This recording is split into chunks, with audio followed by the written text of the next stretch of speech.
Okay, this is better because I'm not really good. So, okay, Hare Krishna. Hare Krishna, without wasting time, Om Namo Bhagavate Vasudevaya, Om Namo Bhagavate Vasudevaya, Om Namo Bhagavate Vasudevaya, Narayanam Namaskritya, Narancheva Narottam, Devim Saraswati Vyasat, Tato Jaya Mudhiraya, Nastapayes Bhadresu, Nityam Bhagavata Sevaya, Bhagavati Uttama Sloke, Bhakti Bhava iti Naistiki. So SRIMAD Bhagavatam, Canto 1, Chapter 18, Text 11. Rishaya Uchu Sutaji Va Samasomya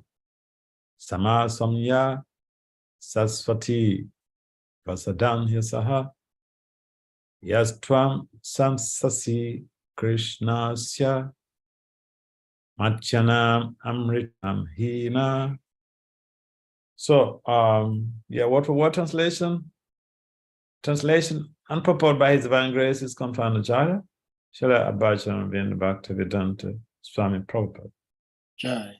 Richaya Uchu, the good sages said, Sutta, O Sutta Goswami, Jiva,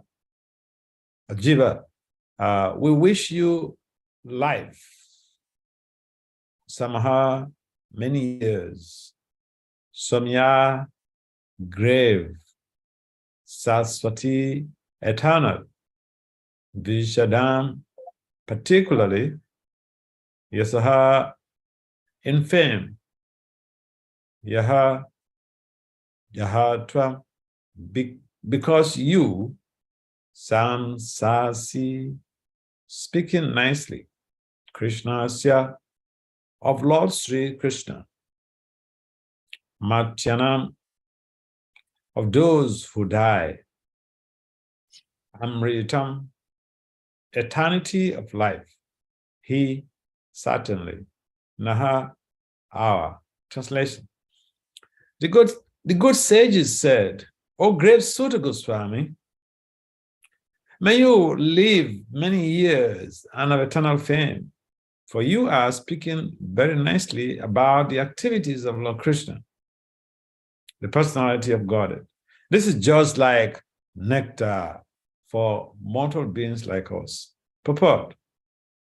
When we hear about the transcendental qualities and activities of the personality of Godhead, we may always remember what has been spoken by the Lord himself in the Bhagavad Gita 4:9.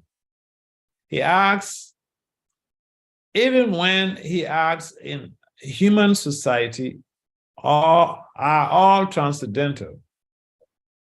His acts, even when he acts in human society, are all transcendental, for they are all accentuated by the spiritual energy of the Lord, which is distinguished from his material energy. As stated in the Bhagavad Gita, such acts are called divyam. This means that he does not act or take his bet like an ordinary living being under the custody of material energy, nor is his body material or changeable like that of ordinary living beings. And one who understands this fact, either from the Lord or from authorized sources, is not reborn after leaving the present material body. Such an enlightened soul is admitted into the spiritual realm of the Lord and engages in the transcendental loving service of the Lord. Therefore, the more we hear about the transcendental activities of the Lord, as they are stated in the Bhagavad Gita and SRIMAD Bhagavatam, the more we can know about his transcendental nature and thus make definite progress on the path back to Godhead. Om Gyana Timirandasya, Gyana Jana Salakaya, Saksuram Malitam Jain Tasmai, Sri Gurave Namaha. Sichetayam Anobistam, Tapi Tam Jena Bhuta, Swayam Rupam Kadamayam, Dadati Swa Padantika.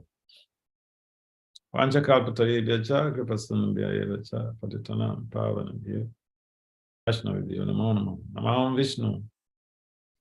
Padaya Krishna, Prestaya Bhuta, Lisema de Bhaktivedanta Swami Yatinam. Namaste, Sarasvatadeva, Gauravani, Pacharine, Nirvisesa, Swami Body, Pasatya Disatara. Vandasi Krishna Chaitanya, Nityananda, Sahodito, Buddhaya Puspavanto, Chita Chantamanda. Jaya Sri Krishna Chaitanya, Prabhu Nityananda, Sri Advaita, Gadara, Sri Vasadi, Gaura Bhakti.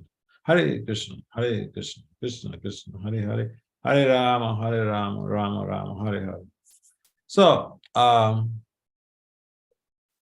this text is basically giving us an idea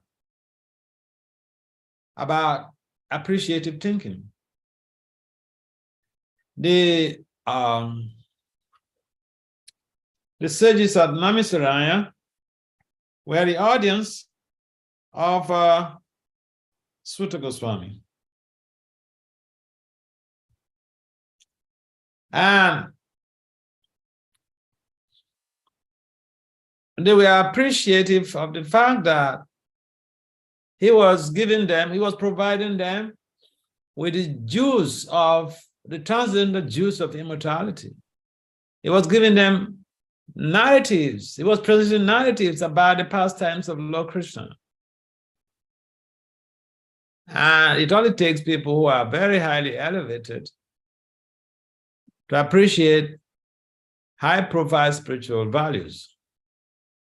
And therefore, the sages at Namisaraya could be considered as people who are very, very enlightened. And so, because they were very, very highly spiritual and enlightened, they were enlivened about the postulations of Sutta Goswami regarding the Lord and his wonderful activities. Now, the Bhagavatam basically is constituted of different dialogues. Sutta Goswami is speaking to the sages of Namisaraya, Sukadev Goswami is speaking to Parikshit Maharaj. So many different dialogues. So, in dialogue, people are engaged in conversations. And conversations means that there is a topic of conversation. And the devotees of Lord Krishna, their topic for conversation is about Krishna and his pure devotees. Krishna Lila, Krishna's pastime, Krishna Katha. Why Krishna Katha? Because there are so many different types of Katha. The Vaishnavas or the devotees of Lord Krishna, the worshippers of Lord Vishnu or Krishna, they are focused on hearing the pastimes of the Lord because these pastimes, they purify the heart. In fact, the more we are purified at heart, the more we become attracted to Lord Krishna's pastimes. So, when the sages gathered at Namisaraya, they put forth questions before Sutta Goswami. And they were, from this text, apparently very satisfied about the response of Sutta Goswami. And therefore, they were expressively appreciative.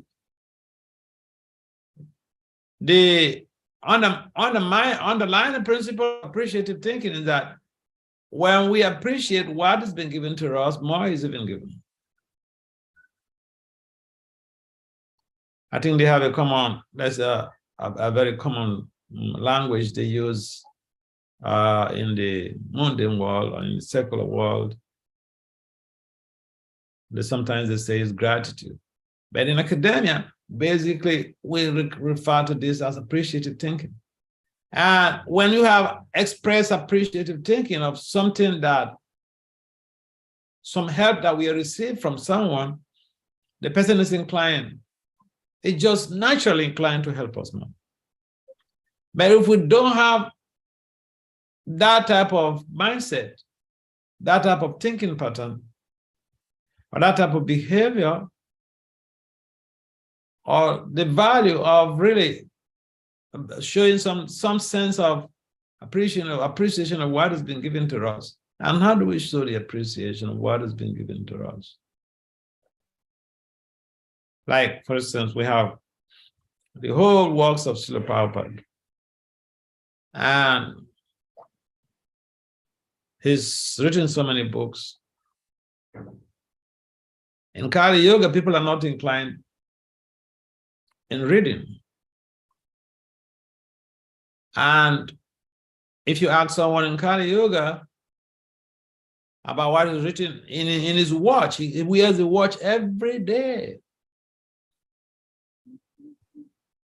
He asks him what is written in the watch, they will not be able to tell you. Majority of people will not be able to, tell you, because they wouldn't care about what is even written in the watch they're wearing every day. Because we are not interested in reading. And these days, even the lectures, the video clips have been so shortened because we're not interested in learning. We're not interested in listening. And so they make it, the technologies, they're moving just according to time to be able to satisfy the whims and caprices of the conditioned souls. So we have all these short video clips these days, 1 second, 1 minute, 2 minutes, 3 minutes. Because if you put up a video on YouTube that is long, I would say you want to present a defense of a thesis on YouTube, who cares? Who cares to listen? And even the listening ability of the average conditioned soul in Kali Yoga has been reduced to that of, postulations and narratives that are going to appetize the sensory modalities. Otherwise, they will not be interested. It's like someone was asking me during a question and answer in the BHAGAVATAM class, I think just a day or two ago, at the Russian assembly. And so one of these young ladies, she said, so if we give everything to Krishna, if we surrender everything to Krishna, we surrender all of our intelligence, our senses, and everything to Krishna, then what is left for us? What is left for us? And it's a very sincere question. We are so much afraid, even to listen. We're thinking, we will listen to this lecture, oh my God, they will change my mind. I want to clinch on onto, these sensory modalities. But the sages of Namisaraya, although they had the bitter truth from Sutta Goswami, they were very appreciated. And so it is important for us to understand that the Vedic literatures that we are distributing every day, they are also meant for us to digest and implement in our own lives to be able to have the required benefits. And then the ultimate benefit is that we dedicate our lives to Krishna in his devotional service so that we can become completely purified, or at least purified to some degree, that we don't have to come again into this material world to experience the challenges that we are already exposed to. So, appreciative thinking. In fact, this is one of the major problems that is hampering so much of rapid progress in most of our yatras, because instead of having appreciative thinking of what someone has done, we are thinking, why him or why her? Why she? Why not me? I should do better. But you never did better. It's just that we're not having appreciative thinking. But the acharyas, they have appreciative thinking. They found what we have to glow to full size blazing fire. And so, because they appreciate our values, they look at the essential of our soft spots and find that spark so that it glows into a blazing fire. That is a typical case of the sense of appreciation of the pure souls. So we find, like, the spiritual master engages the disciples in different ways, because they are up to appreciation of the values that the devotees around them have. And so they seek out for those essential values, those soft spots, and found that. And then that becomes a blazing fire. And so someone may be thinking, well, I am the best. As soon as we begin to think I'm the best, we're actually seriously in trouble. Because a devotee does not think that they're the best. And that basically is a Duryodhana mindset.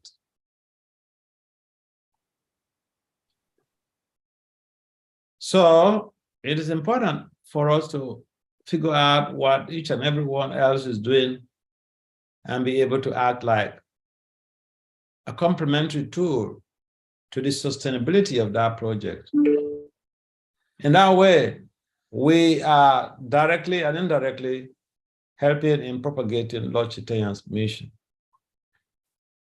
The number of devotees there in your region, they're doing very, very, very nicely.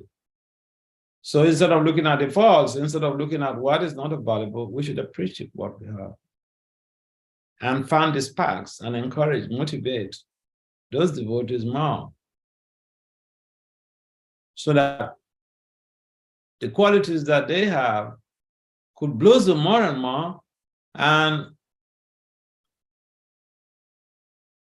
become like a useful forest fire for all and sundry. Yeah, it's so easy to complain about what we don't have, and it's very difficult to appreciate what we have. But let's take a cue from the sages of Namisaraya. And our cue is that of appreciative mindset.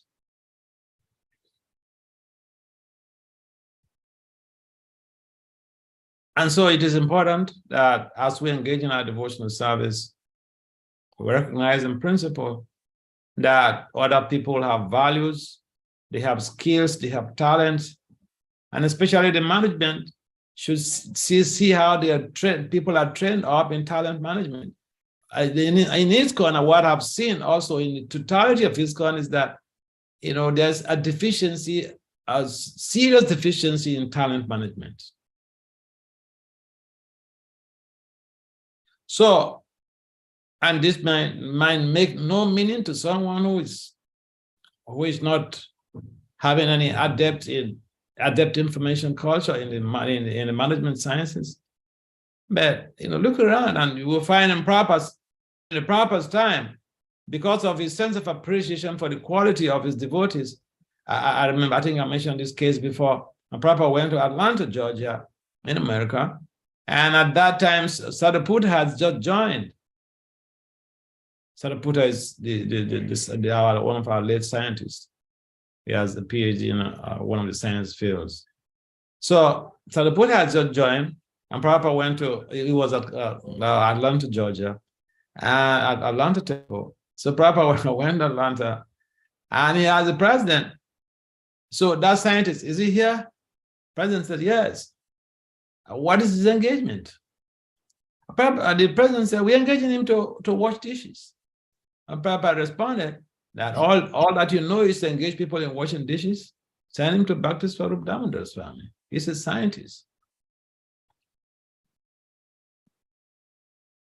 So this is something that we have to think about, appreciating what the qualities that people have, appreciating the talents that people around us have,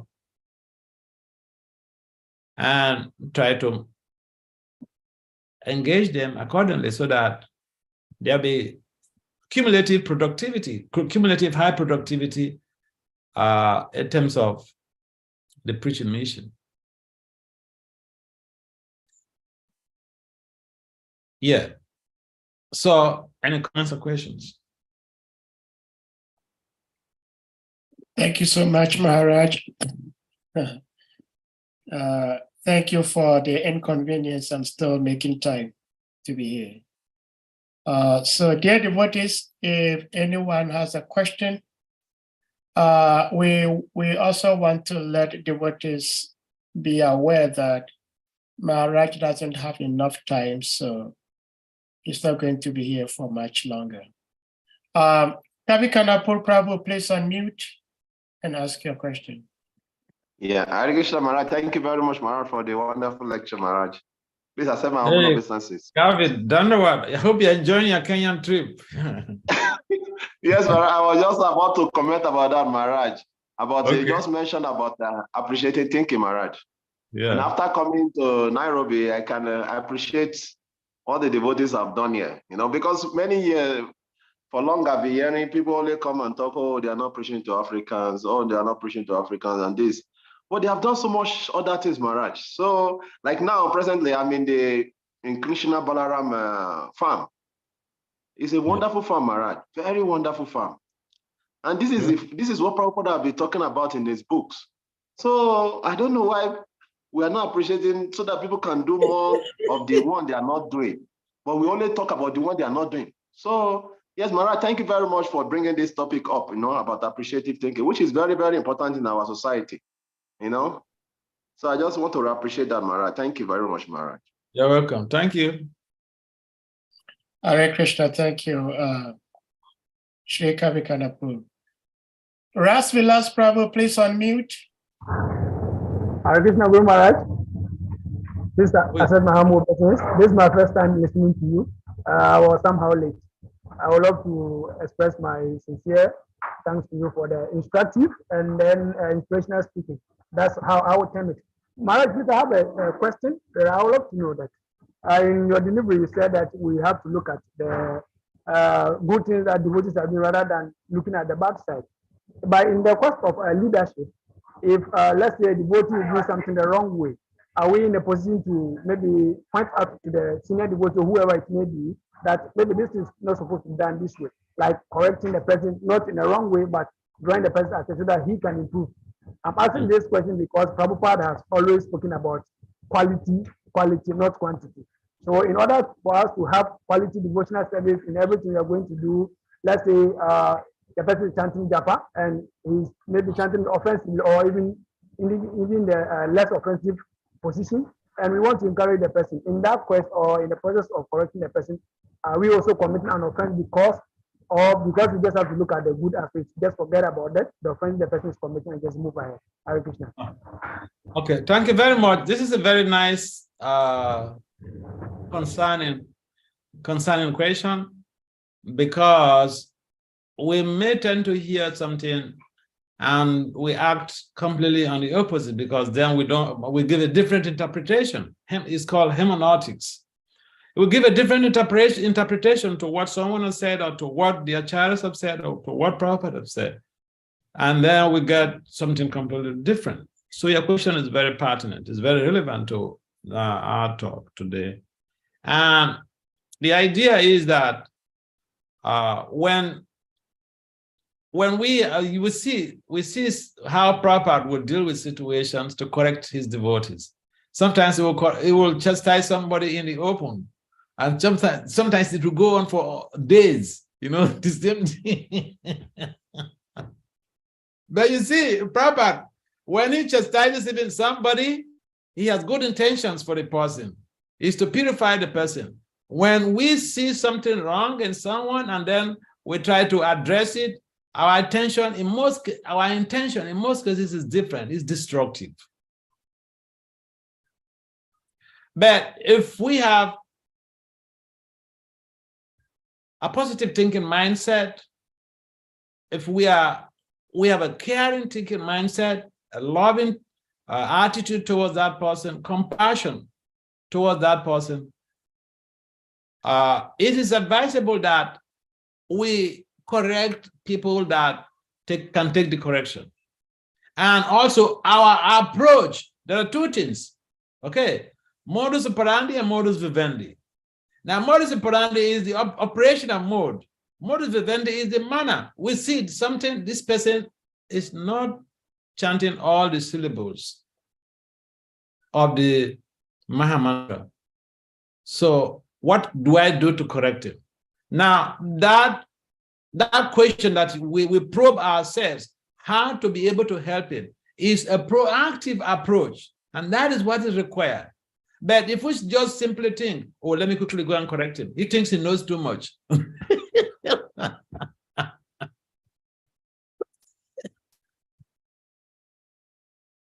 That is the mentality of mundane scholars. I remember I went to a conference one time, and that was when I was in Africa. I went to a conference in Nigeria, academic conference, and so that time I was pretty younger. so one of the organizers of the conference, one young professor, he came to call to beckon on us, the young scholars. He said, "Hey guys, come over here. Go to that hall. Professor Sonso Church is making his presentation. Go and find fault in his presentation. He thinks he knows too much."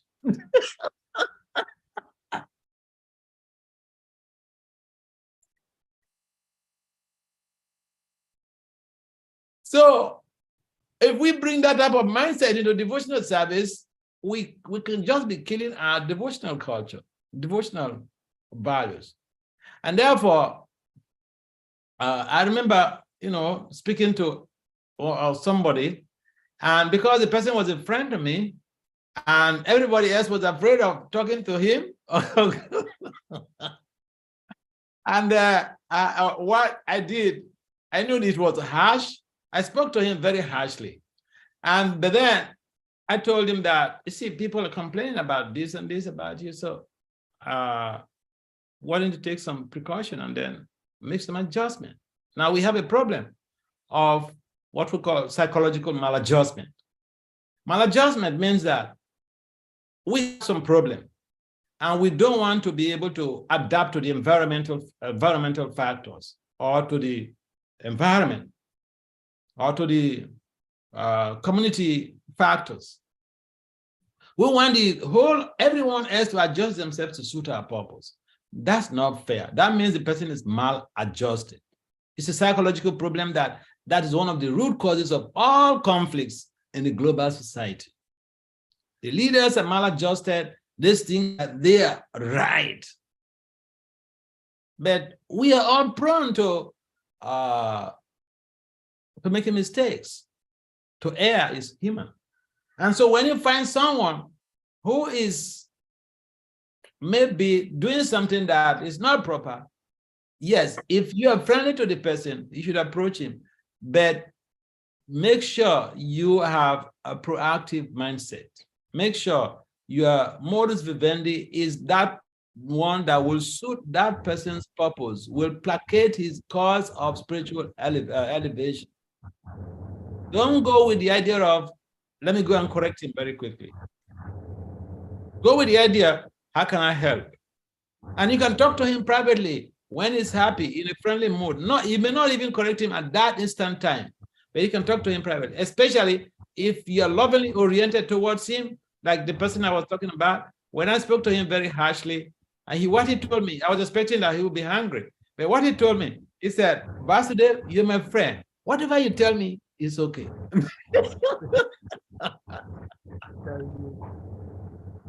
So people want to hear from their friends. And if you're friendly, whatever you say, they may take it. If you're not friendly, if you know that you've always been finding some trouble with him and you come to correct him, it will simply, increase the tension. And what you can do in such cases is that tell the problem to someone who is close to that person, or to a senior person who can approach it in a loving way, so that they can help to rectify the situation.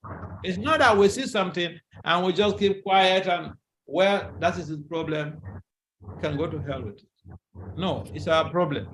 We should be our brothers and sisters keepers. And even for your own child, we should not feel that, you know, we are the controllers, and so we keep on the mood of you know, just chastising. But we should do the corrections with a sense of loving feelings. Yeah. All right. Thank you, Maharaj. Hare Krishna. Thank you so much, Maharaj. Salika Prabhu, please, you may unmute. Hare Krishna. Is my voice clear? Yes. Maharaj, please accept my respectful greetings once again. Yes, Salika, thank you very much for your wonderful services. Thank you very much. We are made of your mercy. We spoke broadly today on two subjects, the importance of reading, and you talked also about appreciative thinking, which Gurudev will caption like attitude of gratitude. And just yesterday, we were discussing on this platform, and I was sharing with devotees that devotees' lack of reading in our movement today grossly has to do with the leadership, because some of us are beneficiaries of the kind-hearted leadership. And I was sharing that in the beginning days, how I personally was fortunate to be under your watch. And I remembered very vividly how you eyed me in your office and tell devotees you were sending me somewhere just for me to be able to read Bhagavatam and Bhagavad Gita in your office. And so I was sharing to devotees that it depends on the compassionate mood and the type of leadership. So we're forever grateful for those foundational days, because it is what is making us what we have today in devotional service. Probably maybe we'll have even lived. So we thank you very much for giving us this kind of foundation in our devotional life. Yeah. Now, talking about the importance of reading and appreciative thinking, I'm looking at our movement today, generally. How do we balance our, because there is a general concern that we're not making devotees, we're not making new people to join the movement. Things are going down devotionally. People are even developing disinterest in devotional service. Some even are attracted to a Western philosophy, Christianity, Islam, even when they have tasted Bhakti, when they have tasted devotional service. So we're looking at all of these challenges. And since we're talking about reading, so I'm wondering, how do we, what role does our reading as devotees has to do or contribute to the present predicament we have, and how do we surmount it? Yeah, that's a nice question, Salika Prabhu, because in the Gita Mahatmya, Lord Vishnu told Lakshmiji that the Bhagavad Gita is not different from him. So someone reading the Bhagavad Gita is the same puja that you do on the altar to Lord Krishna. So what does doing puja mean? You get purified.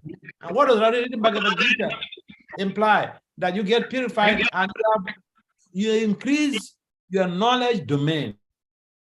When you have a broad-based knowledge domain of a subject matter, that allows you to be able to appreciate what you have, and it motivates you to implement and to be able to use that spiritual information culture for a greater achievement of the bigger picture.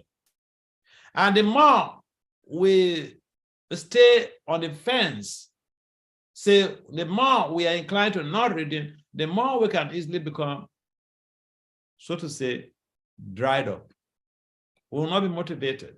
Our chanting also, the quality of our chanting also will be decreased. So the reading, services, chanting, all of these things, going to the temple, visiting the holy dam, all of these things, they help us in our spiritual growth.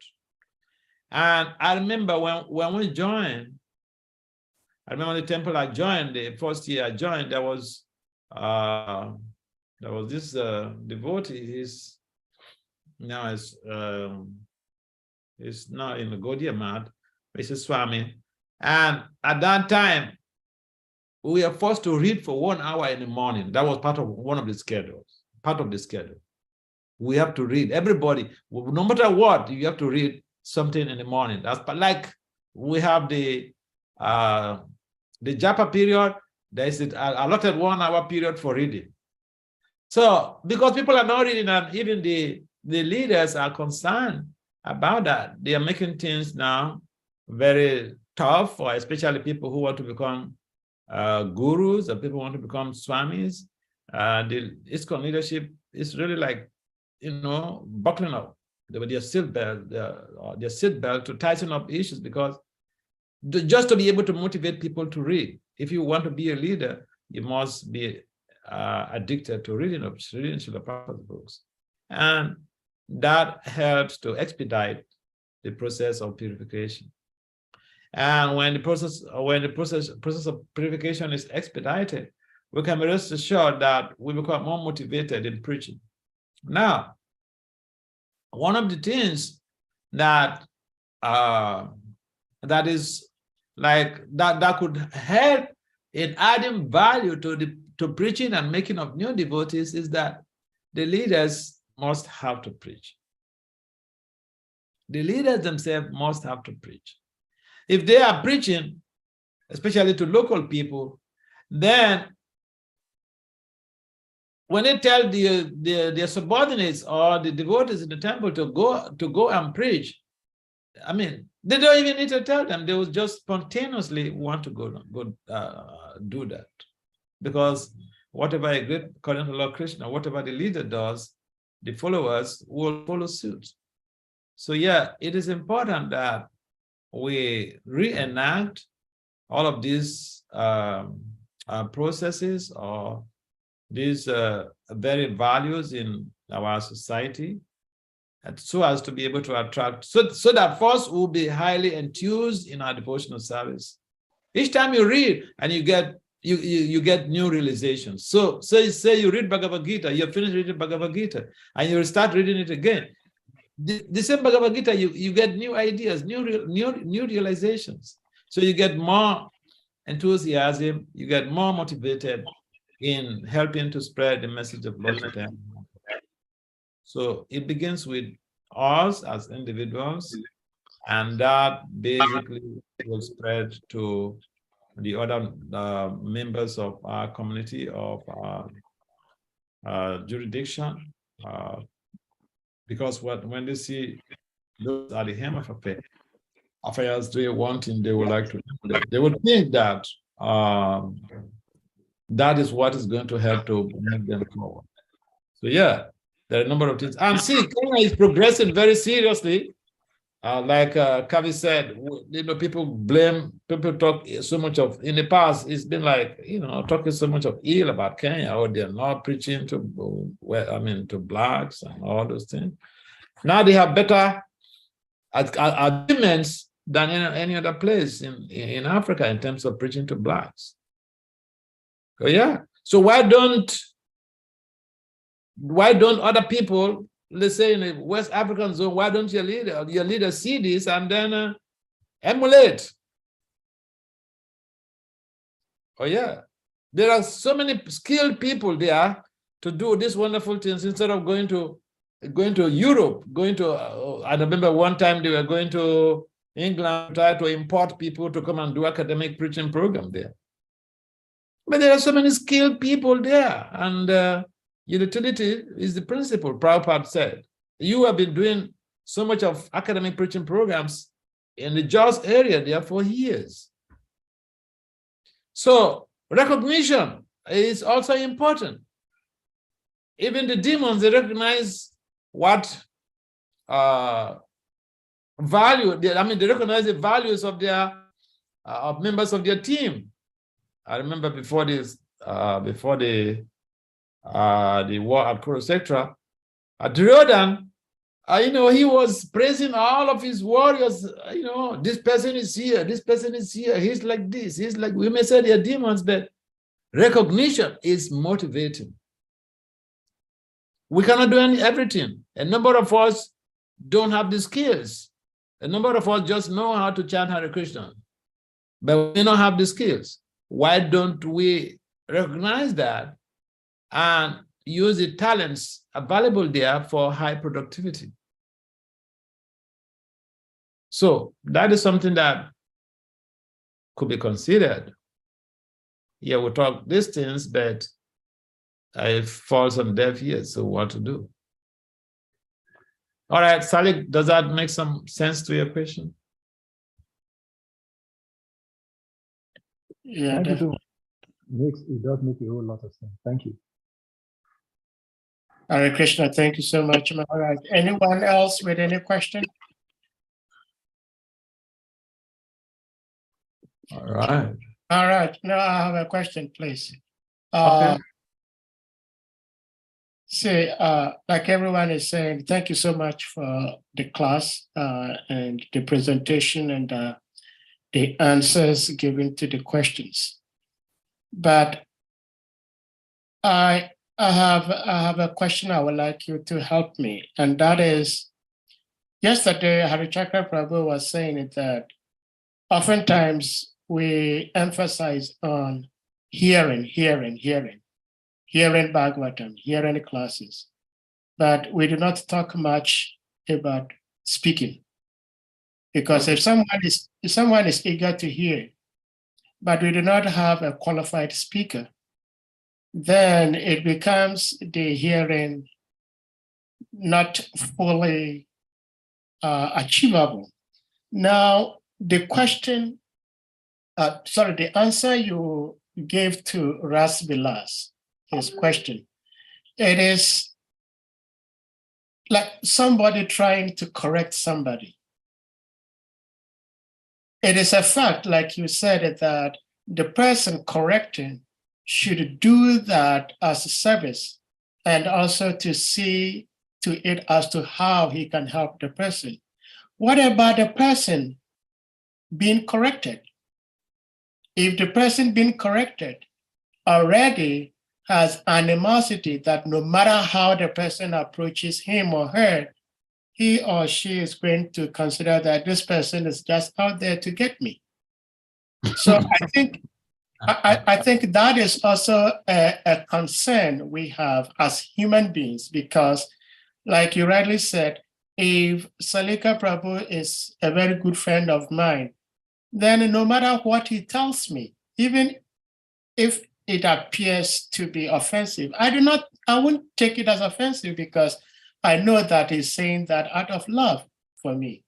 So I would like you to throw a little bit more light on that, because I think it's both ways. First of all, it is important for us to understand that we are not in a position to be able to correct people. And second point is that we should be in a position to accept corrections, whether it is harsh or whether it is palatable or unpalatable, or whether we perceive the person as our enemy. We should be in a position to accept whatever he said, that this is to purify me. But unfortunately, we don't have that type of mindset. We don't have that type of understanding. So yeah, if we are biased, then it's always a problem, because we will always be looking at, we will always find fault with the person who is trying to help us. So having understood that some people could be reactive when we try to correct them, so we should first be in a position to be able to correct ourselves, and then others may see us as examples. First point.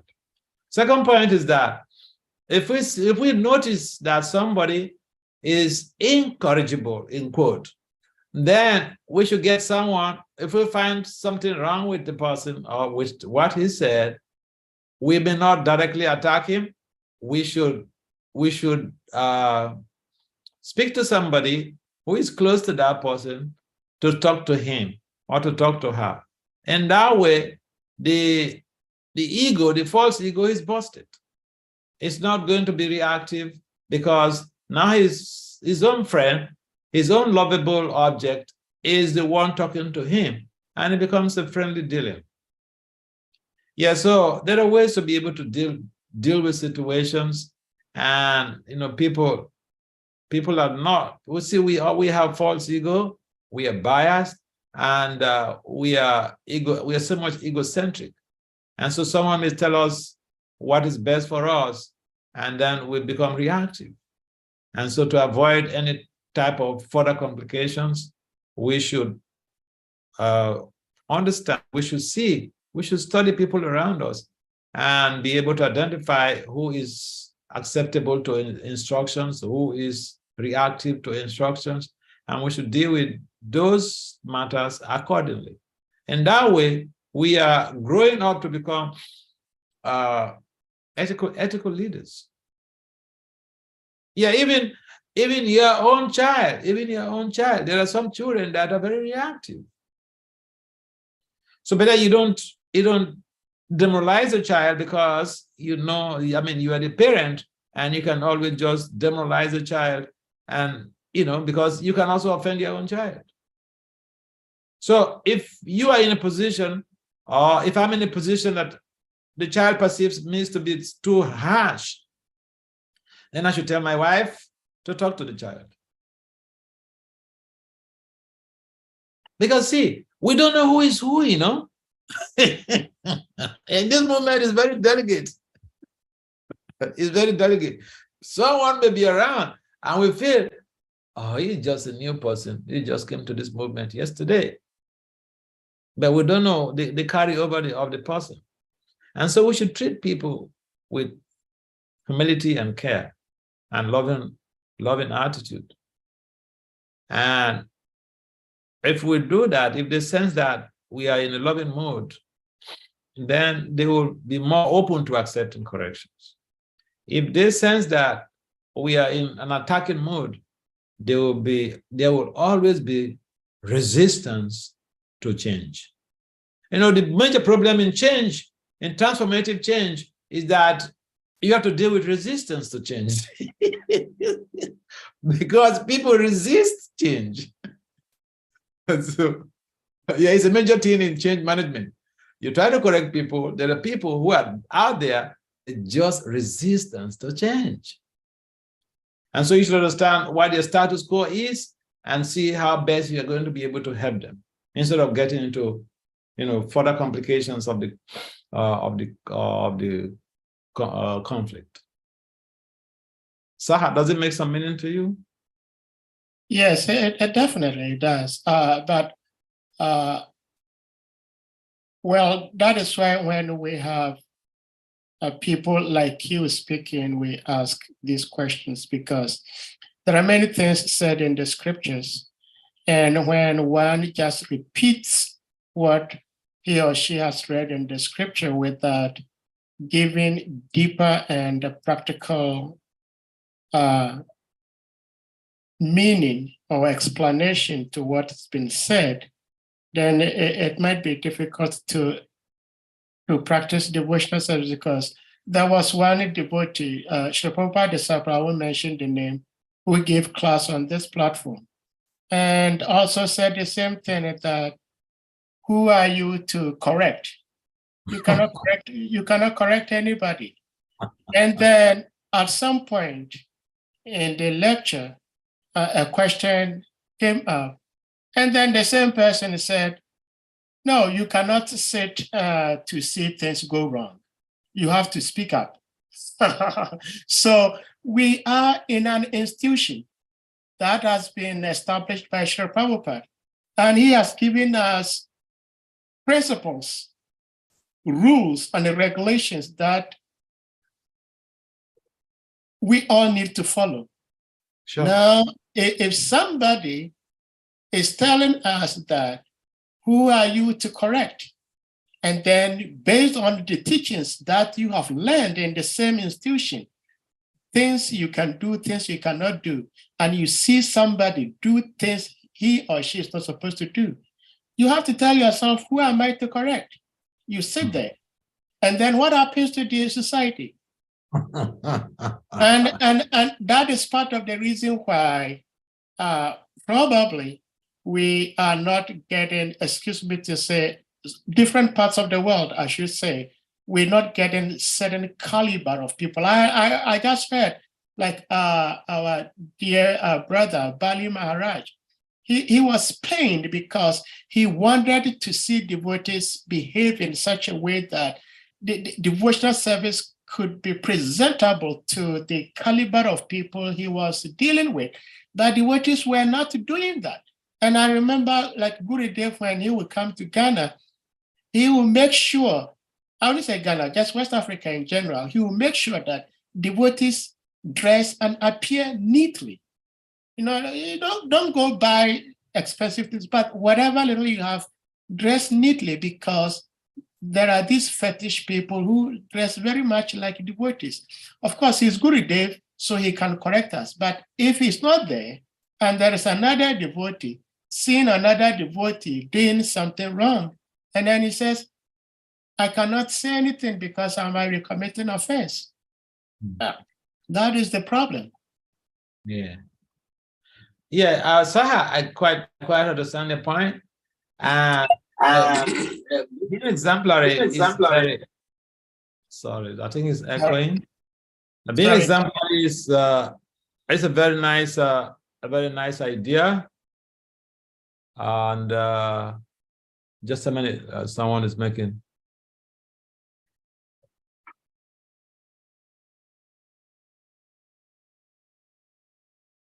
Okay. Okay. Okay. And being exemplary is one major thing. I remember somebody in the US, there was a program at one of these universities in the Maryland area, a memorial program for Gurudev. And one of these devotees made a very nice presentation. And but you know, the people who came to that program, they were really like, you know, high profile people, ladies and gentlemen. And so during when this devotee, I won't mention the name, when this devotee made his presentation, and one of these ladies, one of the hefty looking ladies, she said during question and answer, she said, look, you made a nice presentation, but look at how you dress.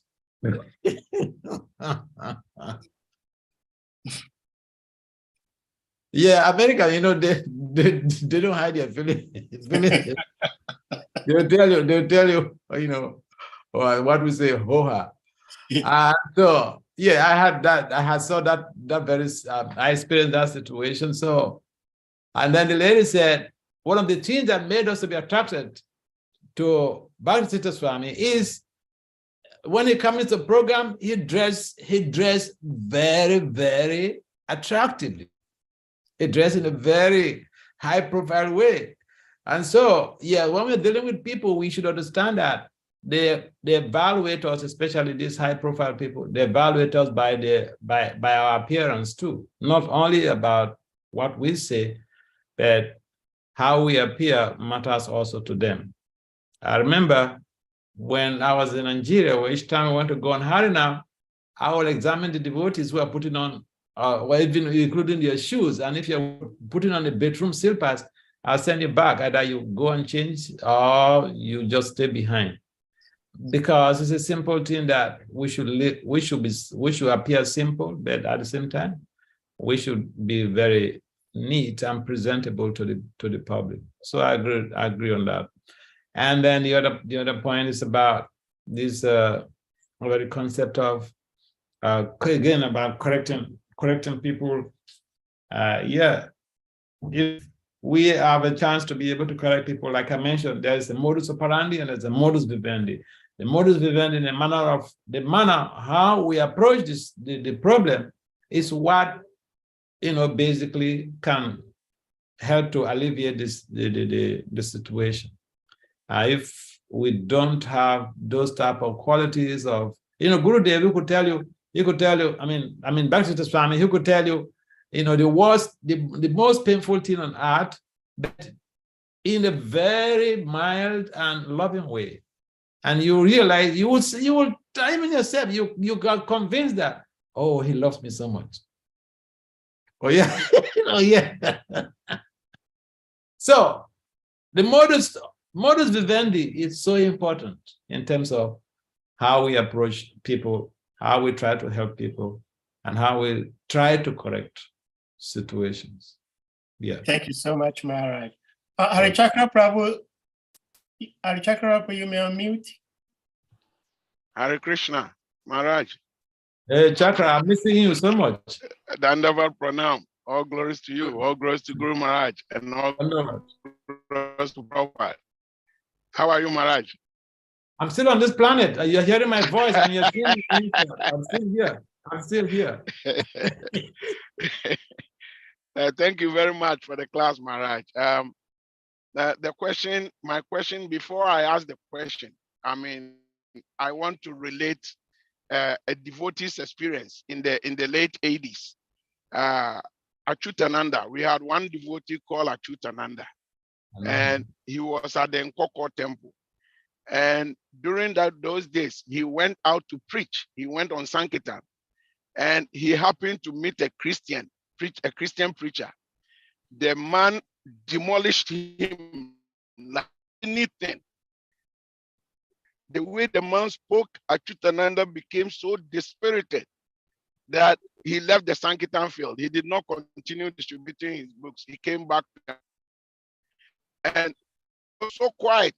Anybody asked him question, he would not even say anything. Then, and in the evening during Bhagavad Gita class, all the questions and all the arguments that the Christian preacher used against him to demoralize him, he had listed all those questions, and he was also bombarding the preacher. That time it was Lomash who was giving class. Achutananda was bombarding Lomash with all these questions and all these arguments, and Lomash counteracted all the arguments one by one. Amazingly, Lomash was also using the same biblical scripture to demolish the arguments Achutananda was bringing out. And amazingly, because Lomash was able to satisfy Achutananda's, what do we call it? Questions. The boy became so high-spirited that the whole night he was keeping awake. He was waiting for the day to break for him to go back to that man. So early morning, it was like around 7 a.m. Achutananda had packed his books. He was out on Sankirtan, and he went straight to the man's office, waited at the door till the man came to open his office, and he started showering his arrows to the man. Eventually, the man bought a book from Achutananda, and this way he became so like enlivened. Now he wanted to preach and preach and preach. So my question is, sometimes we see ourselves not being so enthusiastic in preaching because we are not properly armed. And so if we go out and we find someone defeating us, we become demoralized. So like Sade was mentioned that the other day I was asking the question about the speakers. Can you throw a little bit light about this thing for me? That if our speakers are able to relate our philosophy to our everyday life, what is happening to our everyday life, rather than to becoming more philosophical, is that not going to help us to be able to encourage us to go out and give our realizations to others, rather than to just go out there and rant philosophy and quote sloka Bhagavad Gita says it. Some of the people may even tell you, I don't believe in the scripture you are talking about. Then what do you do? So I want you to like explain a little bit and how we should always, present our philosophy in such a way that we can relate it to our day-to-day life. All right, thank you very much, Chakra Prabhu. I quite relate to your question, and I remember someone telling me in Gitanagari how one of, I don't want to mention his name, but one of Saraswati Goswami's disciples, he told me how they were on a trip of distributing back to Godhead in Boston, and so they went to Harvard University car park. So he was carrying back to Godhead, and then he gave to this young man who had lighted from his car, and then the guy just turned to him. And keep in mind, this guy, he didn't go to college. I know he was going to try to preach to some professors. And then the professors are very puffed up people. So then this guy, this young professor, he just turned to him and said, don't you know I'm Harvard professor?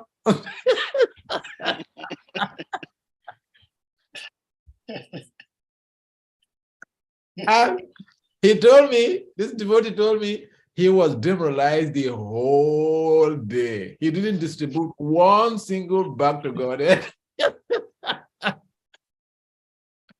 So, with the same thing with Achyutananda, he was demoralized. He was, completely taken aback by the questions or by the interactions. The response from this is anticipated client. And so, Achyutananda's case is a typical case where a devotee should be armed with knowledge, should be fully equipped with knowledge. How do you get that? From the scriptures, by reading, from Prabhupada's lectures, from the lectures of senior devotees, even from the lectures of your peers, even from the lectures of your so-called genius. Because you can learn even from your own child. And so there are certain things that we need to be able to do to have that equipment put in place. So reading should be there, and proper interactions also should be there. Like a young devotee is preaching, and they should have a mentor or somebody who is there to help them when they have some questions posed to them that they were not able to answer. They could just easily tell the person who is posing a question that, I'll get back to you, I will find out from my seniors. I don't know that, I will find out from my seniors. There's nothing wrong in telling someone that your question, I'm not able to answer right now, but I'll find out more, I'll get more information, and then I'll get back to you. We are not omniscient. And so, again, it boils down to good relationships. When we have good relationships, then that will facilitate the building up of our spiritual knowledge domain. Because when we encounter any challenges in terms of during our preaching programs, we will be able to relate that or to share that challenge to the person who is mentoring us, to the person who is close to us, to the person that you hang out together with in the devotional community. And then they may have a better proposal on how to deal with the situation. So yeah, we have to improve in terms of our relationships. We have to get beyond the boundaries of simply being circumscribed to a few people, but we should broaden our network of relationships so that when we have any challenge, we have somebody to be able to, ask, and we get the proper answers. When we get disturbances, we have someone that will be able to inquiries or share that disturbance with and get some input and help us to move forward. Yeah. So this is a good scenario. And then talking about the person who is speaking, person who is speaking, we should also practice. I know that not everybody has that skill, but we find in the case of our spiritual master, Bhakti Swami Maharaj, that how he will use the scriptures to relate to everyday situation. It's called problem-solving type of preaching. Now, if we use the scriptures to address problems, basically we are dealing with a very high-profile, problem-solving oriented type of preaching. And so, because people want to see how we are addressing their needs. So if we're saying something or we're making some presentation and it's based on the needs of the people. First, when we are speaking, we have to see what's the need of this audience. I mean, like I go to temples or I travel to places and then they ask me to come and give class or come and give a presentation. First of all, I'll ask the manager there, what are the needs of your members of your community, so that we will figure out how to be able to tailor the talk to address their needs. So when that is in place, and it takes some skills, we have to learn. We can learn that from other people who are very expert in doing that, and we can learn a lot also from Bhakti Swami Maharaj's books. He uses these same skills and talent in trying to help people using the scriptures or the philosophy, the Vaishnava philosophy, the Gaudiya Vaishnava technologies in addressing family issues, official, professional issues, and devotional issues. So yeah, it's important. Now, what you said is very important, that we should use our philosophy to address people's problems. It's basically problem-solving oriented type of preaching. It's more effective. It touches people, and then they may wonder whether you have whether you read minds. I mean, I remember I went to Pittsburgh some years ago to give some talk. One devotee invited me, and when I gave some talks, and I remember one lady, she came to me and said, "Do you read minds?" I said that. I said, that's not what Prabhupada taught us. Prabhupada never taught us to read minds, We speak and we pray to Krishna that what we say, what we have to say in the class should be something that could be helpful to the audience. So yes, it is important that we touch people's heart when we are talking, and that comes a long way to be able to help in leveraging the community that we are operating in. All right, thank you very much. I would like to take a leave from now because my time is already fast spent. Oh, okay. Ganga Prasad had his hand up, but okay. So, Ganga Prasad, maybe some other time, we're sorry.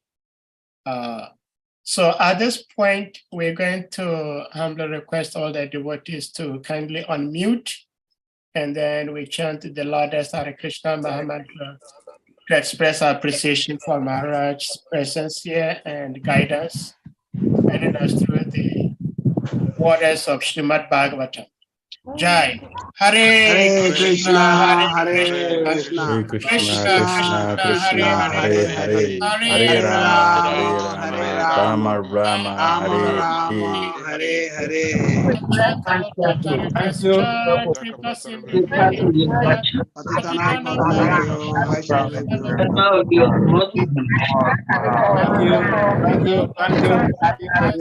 VASUDEV Swami Maharaj ki Jai. Thank you for the opportunity to come and hang out with you guys. Thank you, Maharaj, for breaking our